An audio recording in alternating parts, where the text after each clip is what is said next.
This air's making my skull itch. Here we go. I'm a mage again. And I'm level 3. I thought you could keep the level, but hey. Challenge accepted, guys. I'm going to do it. I'll keep the save, and whatever happens, happens. Eyes wide open and all that jazz. We're about to go investigate our own nightmares with KSI, but I also forgot that I have to talk with my people. I think that maybe after we concluded all that phase of the game, maybe we should talk with everybody and see whatever they have to say, if anything. I also forgot that if you want, Dakon can turn you into a mage again, I suppose. I'm not sure. But anyway, we're going to talk to him first and then to all the other people. Because I want to see if he really can turn you. What is your will? Alright. Let's see. There is something I would know?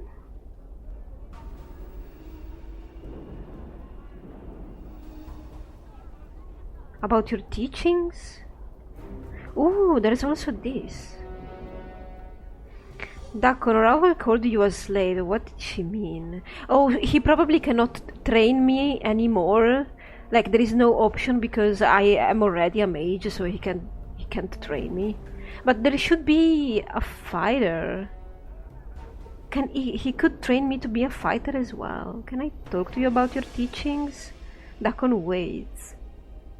I wish to give up my current profession and resume the study of weaponcraft. Alright, I completely forgot that he can do both things.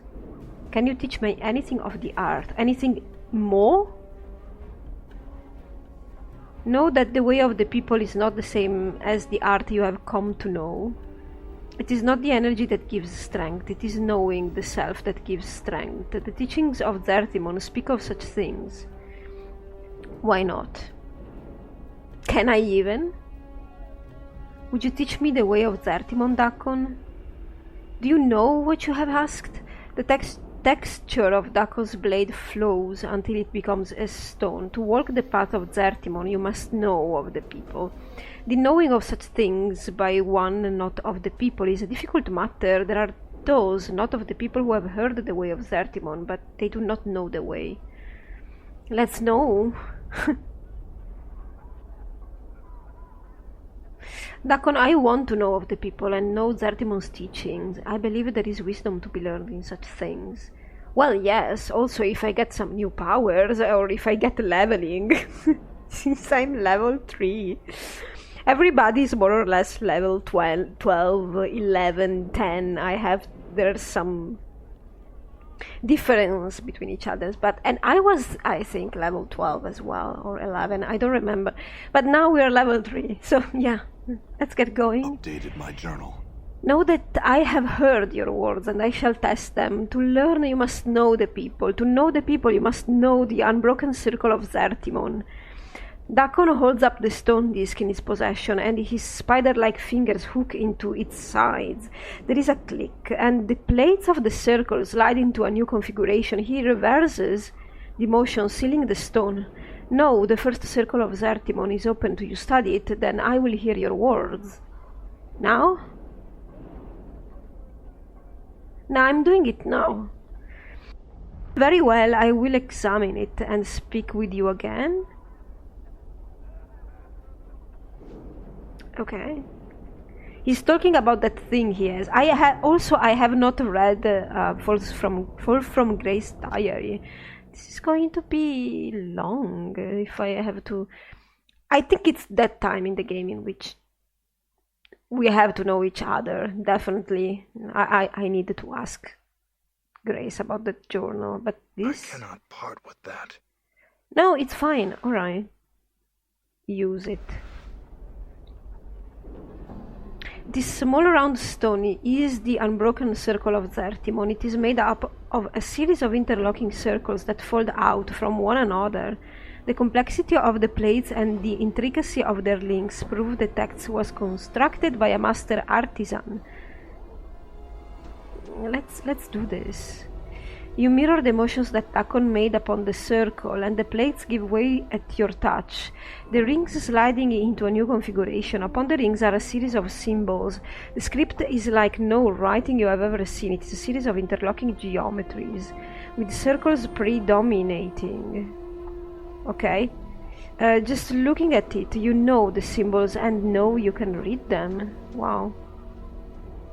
That's unexpected. I mean, not unexpected. That is weird. Not weird. Unexpected. Read the first circle, come on. Know that we are the first people. Once all was chaos. The first people were drawn from chaos. When the first people came to know themselves, they were chaos no longer and became flesh. With their thoughts and knowing of matter, the people shaped the first world and dwelt there with their knowing to sustain them. Yet the flesh was new to the people, and with it the people came not to know themselves. The flesh gave rise to new thoughts, greed and hates, pains and joys, jealousies and doubts. All of these fed on each other, and the minds of the people were divided. In their division the people were punished. The emotions of the flesh were strong, the greed and hates, the pains and joys, the jealousies and doubts. All of these served as a guiding stone to enemies. In becoming flesh, the first people became enslaved to those who knew flesh, only as tools for their will. Know these beasts were the Illithids. Oh, I love the Illithids, actually. Baldur's Gate is gonna be about them. Not gonna be about them, but sees them involved. That's cool. Maybe we could meet that guy again. That hidden guy. The one from Ian's quest. That guy kind of stuck with me. Yeah, the Illithids are always, you know, in the shadows, everywhere, kinda plotting and scheming.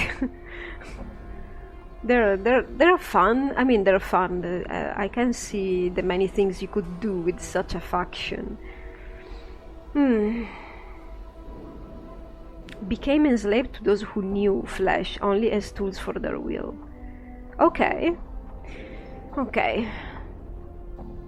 The Illithids were a race that had come not to know themselves. They had learned how to make other races not to know themselves.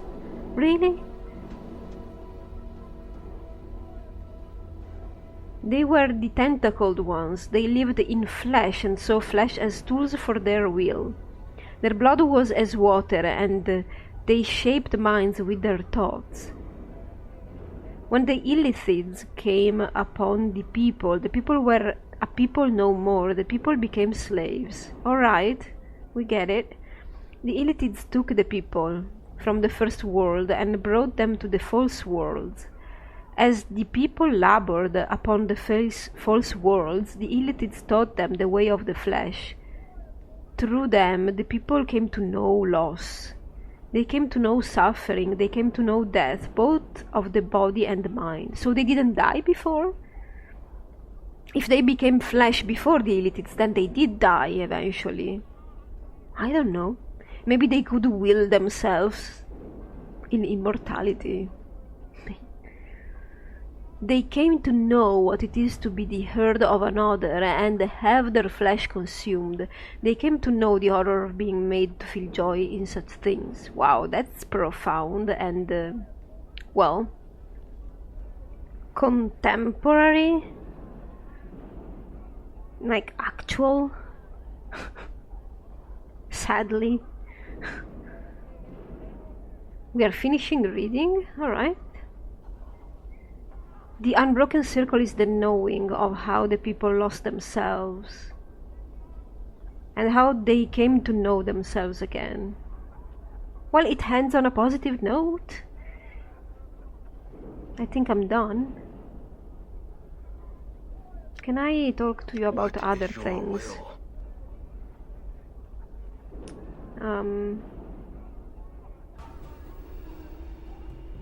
Dakon, Ravel called you a slave. What did she mean? Well, maybe I know now what did she mean. The hag, she knows nothing. Dakon's blade ripples, and you watch as the edges become grayed and dulled. His face clenches, and he speaks through his teeth. It is not my will to speak of this. Yeah, fine, but I'm curious. We need to do this eventually, Dakon.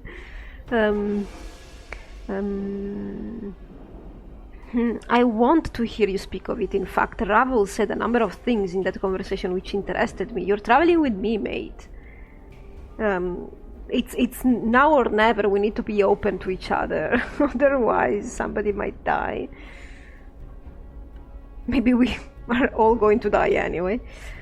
Know that your will is my will. When you speak no, I must hear you. Know that your words may stay my blade or guide it to the throat of another. But why?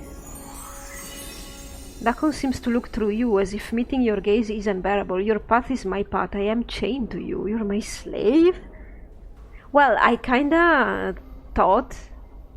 Not slave. I thought there was some kind of weird oath between him and maybe a past nameless one. At the word slave, Dakon's face collapses in pain as if he was struck. It is as if the word was a dagger stabbing at the core of his suffering. But why, Dakon? No, it is a long tale, and know that nothing is gained in the telling. Well, I would hear it. Obey me. My journal. The people do not allow themselves to be enslaved to one another in deed or chains. If we find ourselves in such a cage, we act to free ourselves. Even if it means we must endure another cage for a time. You performed a great service for me. In so doing, you enslaved me. I acted to free myself. Know that I surrendered my word and myself to act in your name until your death. Cage for a time. You performed a great service for me. But maybe you owe me a favor, not propriety. Not propriety. What am I saying? You're not my property. You just owe me a favor. How is that a form of slavery? Well, if I cannot die... True, I can't die.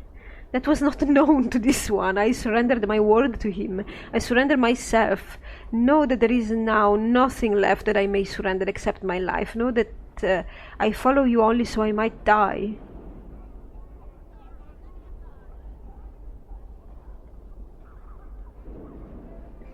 I can release you.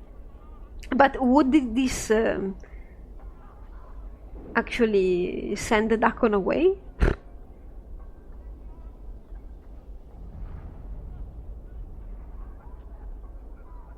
Oh, this is so mean. What was the service I gave you that chained you? You saved this one's life. In exchange, your life became mine. How? Upon the rolling plain of limbo, the people shape cities from the chaos with their thoughts. Know that there is no place for a divided mind. Dakon raises the blade from his shoulder and holds it before him. As he stares at it, it sharpens until it is almost as thin as a piece of paper. Go on. A divided mind is an unfocused mind. A divided mind fractures walls and weakens stone. As Dakon speaks, the edges of the blade corrode slightly, the metal misting and melting along the edges. Many divided minds may destroy a city. That's such a complicated way to live, man. I understand. Long have I known the words of Zertimon through my voice. Many have come to know the words of Zertimon. The Zert protect the community from all threats. whether to the body or the mind. They are the guiding stones in the chaos. So it came to pass that I spoke the words of Zertimon without knowing the words of Zertimon. It came to pass that I no longer knew myself. So you doubted the words? No, Dakon's voice is edged and his blade sharpens in response. I knew the words. Yet it came into my heart that perhaps others did not know the words, as Zertimon knew them, and so division formed. As my mind became a stew, as my mind became divided, those that looked to me as a guiding stone became divided. Many scores of Gitzerai, many hundreds of scores of Gitzerai doubted. Shraktlor died that day. So you're responsible for the rift? I can't believe that.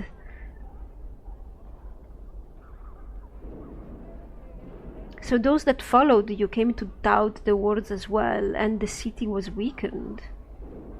The enemies of Zertimon came, know that their hatred of his words and the people lent their blades strength. Note that they sensed the weakened city, and they brought war with them. Many Gitzerai droned in the chaos and beneath the blades of our enemies. Small beads of metal appear on the surface of the blade as if it's blistering. No, this happened long ago. Well, what happened to you? As I fell from the walls of Shraktlor, know that myself was broken. My blade was missed, and the mind divided. I was adrift upon limbo seas, and I wished to drown. I died for days, my mind awash in division. When death finally came to me, it wore your skin, and it had your voice. Me? You ask that I hear you. As Dakon says the words, your vision bleeds outwards, and the crawling sensation begins to worm its way up through the back of your skull. You feel nauseous for a moment, and your vision is suddenly as chaos, smeared, twisted, and you are someplace else, someplace in the past. Everything around you is in turmoil. Your vision is hazy, swirling, dizzying, all at once. There is mist, pockets of fire, islands of mud, stone and ice-covered rocks swimming through the plain like fish, impacting and dissolving, droplets of water arching through the howling air and lashing your skin like teeth. You choke back your nausea and you steady yourself. This is the plane of limbo. All is chaos, nothing is stable. You focus on the dying man that lies before you. It is why you have come to this place. Examine the dirt, see if he still lives. The man is Gitzerai, his body embedded in an earthen pocket that swirls around him. Unconsciously he has formed a grave from the elements, and though bits of fire and water lick at his face, he does not respond. His hands are ashen, his coal-black eyes focusing on nothing. His emaciated frame speaks of starvation, but you know it is the least of his wounds. It is fate that dealt him the mortal blow. Look for the blade. In his limp left hand is a twisted mass of metal, its surface having melted around his hand like a gauntlet. As you watch it steams and hisses like a diseased snake. The Gitzerai does not seem to be aware of it, but it is that weapon that has brought you here. Dakon, Zerd of Shraktlor, drowning, last wielder of Dikarak, blade, know that I have come to you with the words of Zertimon, carved not in chaos but in stone, carved by the will in an unbroken circle. That's weird. At the word Zertimon, Dakon's eyes roll in their sockets, and they attempt to focus upon you. With effort he cracks his mouth to speak, but only a dry hiss emerges. You bring forth the stone from your pack and hold it before him so he can see. Know that the words of Zertimon inscribed upon this stone are true, and know that your divided mind need be divided no longer. All you must do is take the stone, and you shall know yourself again. Okay. Dakon's eyes flicker over the unbroken circle of Zertimon, and for a moment you think he might be too close to death to recognize it. Then the right hand twitches, and he pulls it slowly from its earthen prison. The clumps of earth streaming off it become water in Limbo's chaotic winds. His skeletal hands clutch the stone like a drowning man, and his eyes flash. Know that I have saved your life, Dakon, Zert of Shrakt lore.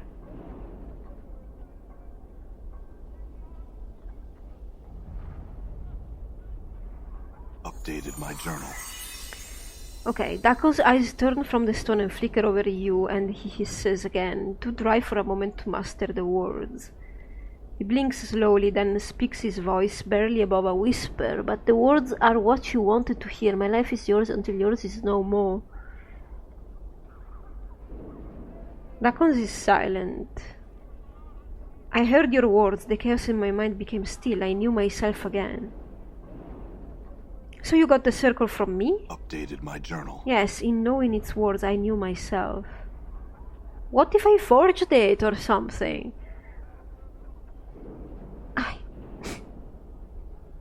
I wouldn't put that past some nameless ones. Okay, there is another thing I would know things. There are other things. Oh no, we are back to...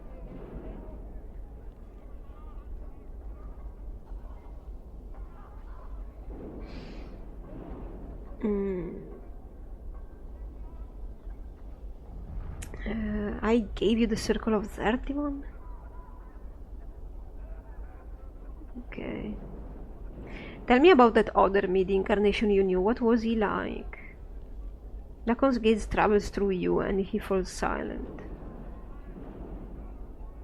Updated my journal. Dakon? Know that he was different. Know that the differences were not marked on the skin, nor in the way of the weapon, nor in the attire that cloaked him. Know that he was different in the way of thought, and the means he acted upon his thoughts. His will became substance.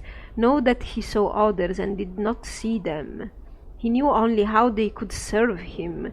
His heart was treacherous and it was cold, and never did its coldness burn him. Okay.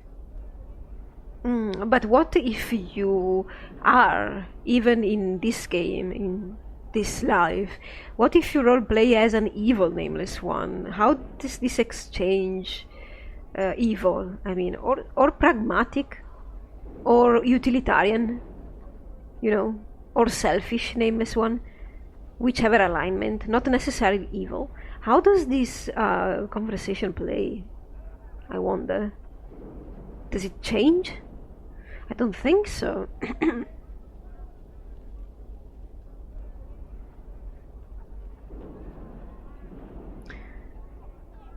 Did it ever touch you, Dakon? Did he betray you? Dakon blade begins bleeding into a dull, flat black, and you watch as edges like teeth begin sprouting from the edge of the blade. His face clenches and he speaks through his teeth. It is not my will, you know of this. Please, you can't refuse. No, there were many treacheries. Any treachery upon me was by my hand, no other. Yeah, you are a little bit of a trusting guy. What was the treachery? Come on, I'm curious. I surrendered my word to him. I surrendered myself. The people do not allow themselves to be enslaved to another in deed or chains. If we find ourselves in such a cage, we act. Yeah. You performed a great service for me, in so doing you enslaved me. Okay. Yeah, we are repeating.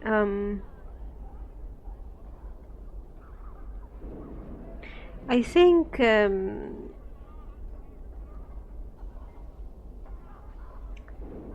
I don't know, I want to try this, but I need to save first, because if this is gonna dismiss him, well... I feel stronger. Oh, thank God, nameless one. Oh, we are bumped up to 5, so maybe that's not that bad.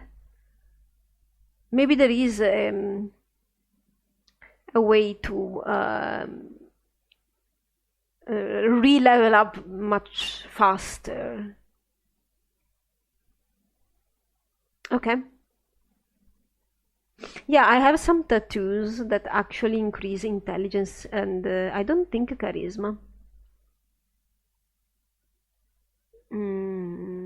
And I think I did it off recording. I used the... no, I want the inventory. What is the inventory? I used this tattoo. It had one charge and it gave me some experience. There was no particular power or animation or event behind the use of the Lost Incarnation. It gave me some experience, which is welcome now because I need leveling. I don't think it will be a problem. I think it will be done quite easily.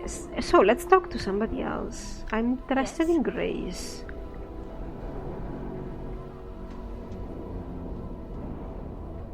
Can you teach me anything of the art? Yeah, well, she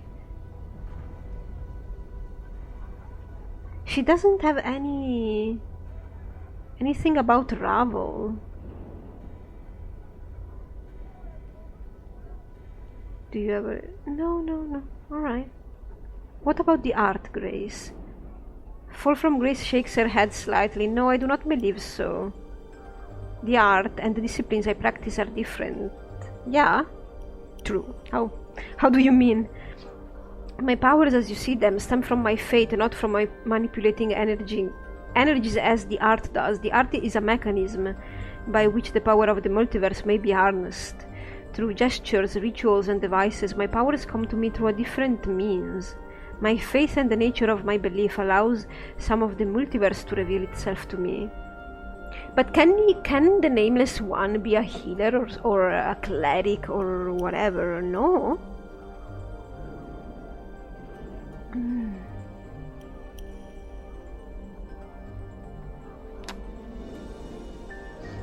The nature of your belief, what do you believe in? I believe in experience. I believe a person may be changed for the better. The more of the multiverse they... Alright, we already talked about this. My belief in the nature of experience allows me to... She pauses for a moment, thinking. I suppose the best explanation is that my fate allows me to see things differently. When you see the multiverse in such a way, you learn how to change things. Mending wounds, seeing a person's heart, and so on, just by willing them to happen.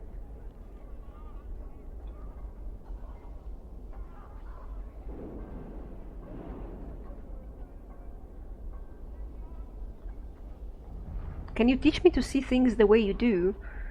Do you believe in experience because of what happened to you with the Batezu? Fall from Grace nods. I have thought long upon that. And I believe so, yes. She looks at you questioningly. I think it is because I am content with what I have become, and I do not think it would have been possible without experiencing the multiverse as I did.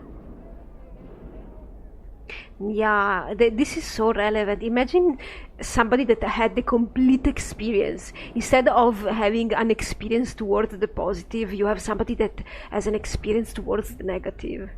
How life changes from somebody's perspective and experiences. That's why there's no rule. There should be no rule to how people should feel, ever. I don't think it has anything to do with your experience in the multiverse. I think it's how you dealt with the experience, what was important. That was important. Yeah, kinda. Let's try. Fall from Grace nods slowly. She seems thoughtful. There is truth in what you say.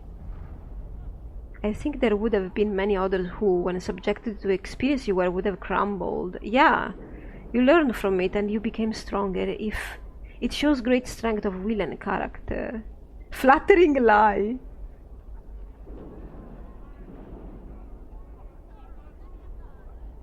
I want to answer this. Fall from Grace is looking at you silently. And I admire that about you. Not only the strength, but the ability to see such horrors as a way of becoming a better person takes a strength few possess. That is actually true, because it's true that I don't know her very well, but I do admire her for being the opposite of what she's supposed to be. Because sometimes, I know we live in a society where everybody tells you to do whatever you want, you can do whatever you want, and you can be whoever you want, and stuff like that, but sometimes, maybe more than sometimes, it's when you stop believing in those things that you find yourself really, when you understand that there are limits, and you can live by them and lead a better life. That maybe instead that about yourself, an inward life is about the others, it's about, I don't know, community, it's about inner success instead of outward success. I don't know, that went down some path. I'm probably expressing myself very badly. You know, for example, it's easy to be selfish, it's easy to be superficial, it's easy to be materialistic, it's easy to be a sheep, and she's not. So there we go. For from Grace smiles and nods, I thank you, your words are insightful and kind, but I fear that my strength of character is not as strong as it would seem. Yet I try to treat each experience as a new opportunity for learning, and it's not easy. That is why you admire this kind of people. It's not easy to be, not to be different. It's not easy to be yourself, and it's not easy to adhere to a code, especially a conduct code. That's very admirable, because, I mean, we live in a society where everybody does whatever they want. So, with no too little regard to others. Maybe it is applicable to Planescape, to Sigil, or I don't know. Maybe it is applicable to human nature, human or fiend nature, whatever.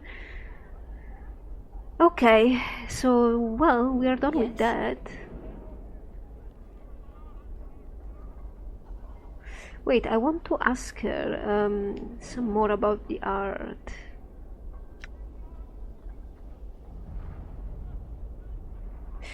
Those changes you make seem a lot like spells. How do you learn to do those things? Do you have a spell book?